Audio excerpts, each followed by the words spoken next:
एक समय की बात है, एक गांव में एक युगल रहता था।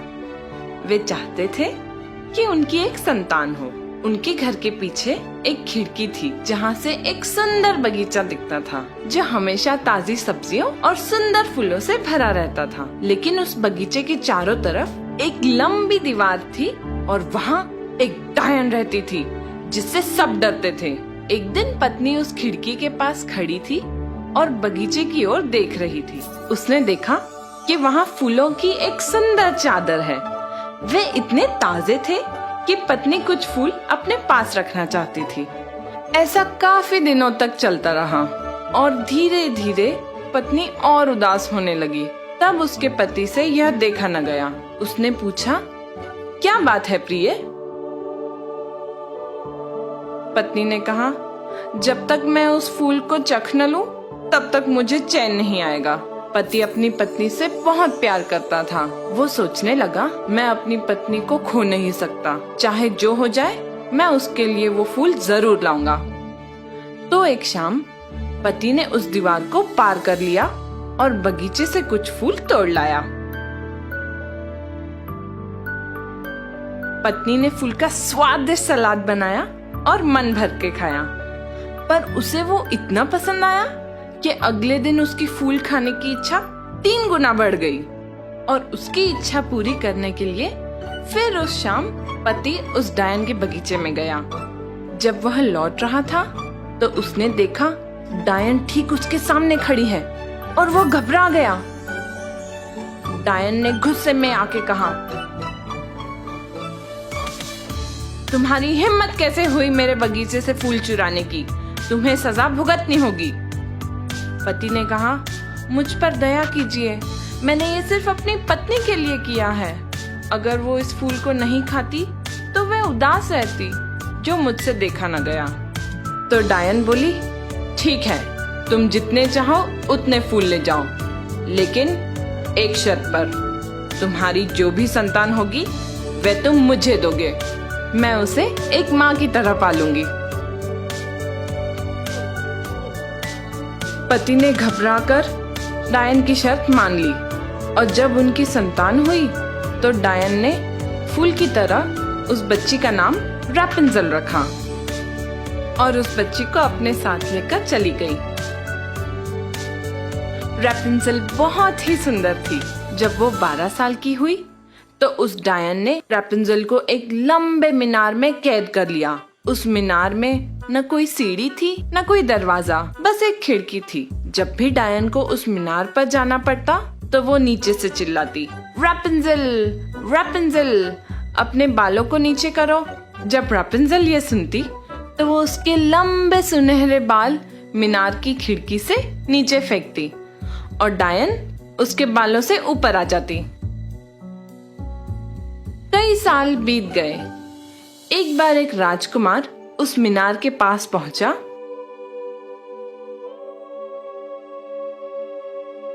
और उसने एक मधुर आवाज सुनी। वो वहीं उस आवाज को सुनने लगा। रैपुंज़ेल अपने अकेलेपन को मिटाने के लिए गीत गा रही थी।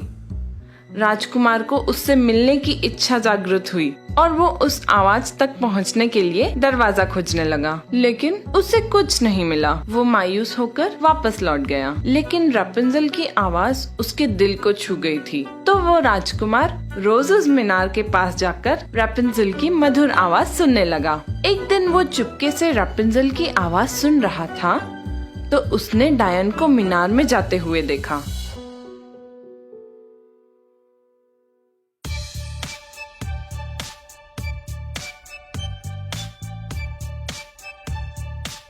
राजकुमार ने सोचा, अगर यही एक तरीका है मीनार तक पहुंचने का, तो मैं भी अपनी किस्मत आजमाऊंगा। अगले दिन जैसे ही शाम हुई, राजकुमार उस मीनार के नीचे से चिल्लाने लगा, रैपुंज़ेल, रैपुंज़ेल, अपने बाल नीचे करो। और रैपुंज़ेल ने अपने बाल नीचे किए और राजकुमार मीनार तक पहुंच गया। रैपुंज़ेल उसे देखकर घबरा गई, क्योंकि आज तक उसने किसी आदमी को नहीं देखा था। लेकिन राजकुमार ने उससे बड़े प्यार से बात की और कहा कि रैपुंज़ेल की मधुर आवाज ने उसके दिल को छू लिया था। रैपुंज़ेल ने सोचा, ये राजकुमार कितना जवान और सुंदर है, और रैपुंज़ेल ने उससे शादी करने का निर्णय लिया। उसने कहा, मैं तुम्हारे साथ चलूंगी, पर हम इस मीनार से निकलेंगे कैसे?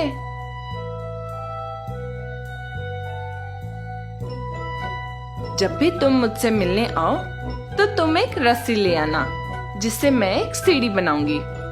जैसे ही वो सीढ़ी तैयार हो जाएगी, मैं इस मीनार से उतरकर तुम्हारे साथ चलूंगी।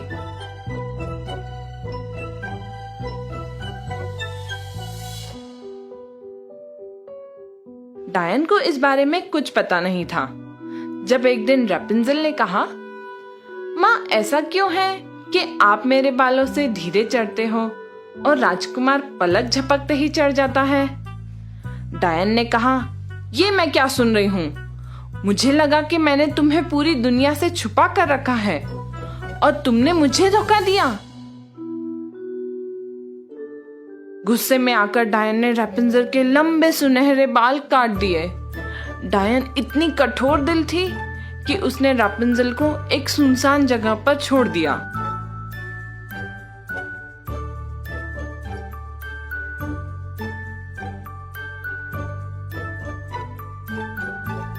उसी शाम जब राजकुमार ने मीनार के नीचे से आवाज लगाई, रैपुंज़ेल, रैपुंज़ेल, अपने बाल नीचे करो, तो उस डायन ने रैपुंज़ेल के कटे हुए बाल नीचे किए और राजकुमार मीनार पर चढ़ गया।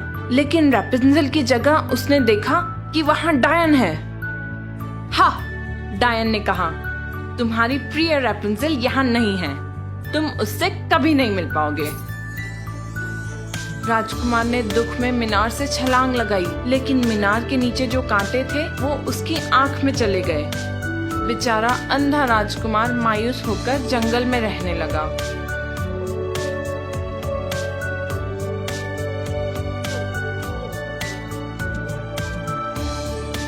कुछ सालों बाद राजकुमार एक सुनसान जगह पर पहुंचा जहां रैपुंज़ेल रहती थी। उसने एक आवाज सुनी और वो उस आवाज की तरफ जाने लगा। रैपुंज़ेल ने उसे देखकर गले लगा लिया और रोने लगी। जब उसके आंसू राजकुमार की आंख पर गिरे तो राजकुमार फिर से देखने लगा। राजकुमार रैपुंज़ेल को अपने राज्य में ले गया, जहां वे खुशी खुशी रहने लगे।